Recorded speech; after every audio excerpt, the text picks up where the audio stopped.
There are some serial killers who go down in history as being particularly gruesome, like Ted Bundy or Jeffrey Dahmer. But there are just as many whose names were never even written down, let alone spoken. Hi, I'm your host. We're going to be taking a look at Carl Eugene Watts, a man dubbed the Sunday morning slasher. In the 1970s and 80s, there was a string of unsolved murders across America. At first, it seemed as though they weren't connected. The victims were all seemingly random, and the crime scenes offered few clues. However, as more and more time passed and more bodies turned up, investigators began to notice a pattern. All of the women had been killed on a Sunday, hence the name Sunday morning slasher. All had been brutally stabbed, mutilated, and left in vacant lots, and each had been in a different state. As the body count rose, fear spread through the country, and the FBI became involved. By the early 1980s, the Sunday morning slasher had claimed at least 18 victims. Then, in 1984, a man fitting the description of the elusive killer was finally caught. His name was Carl Eugene Watts. When police searched his car, they found a bloody meat cleaver. Some women's underwear that matched the underwear of some of the victims. A list of names with several of the women he was suspected of killing. Watts was arrested and taken into custody. To his credit, he confessed to the crimes. However, this didn't make things any easier for the police, because Watts was never actually tried for any of them. Watts's trial was thrown into chaos when he pleaded guilty to 3 murders in Texas and was sentenced to life in prison. After this, the other charges against him were dropped.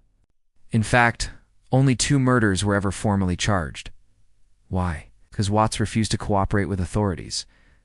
He gave false alibis for the crimes he had confessed to and clammed up completely when it came to the others.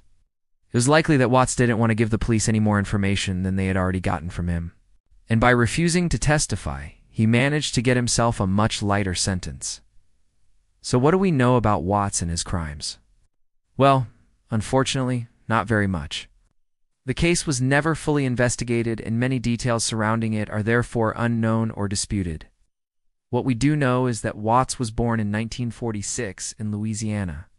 He spent part of his childhood in an orphanage and part of it with his father and stepmother, neither of which offered him much in the way of love or support.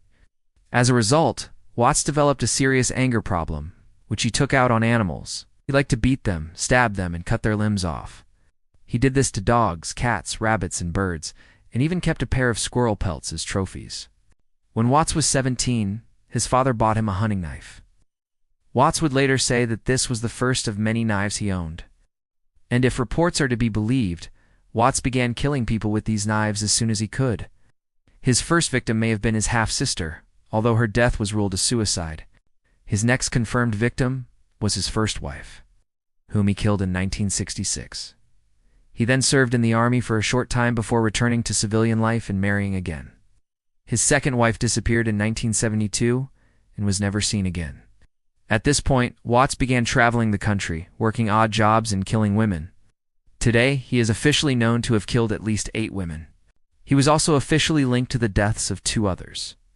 However, he confessed to over 50 murders and may have been responsible for as many as 100. With so many unanswered questions, it's likely that we will never know the true extent of the damage he caused. In the end, Carl Eugene Watts got away with most of what he did. As far as we know, he died in prison in 2007 without ever having revealed the full truth.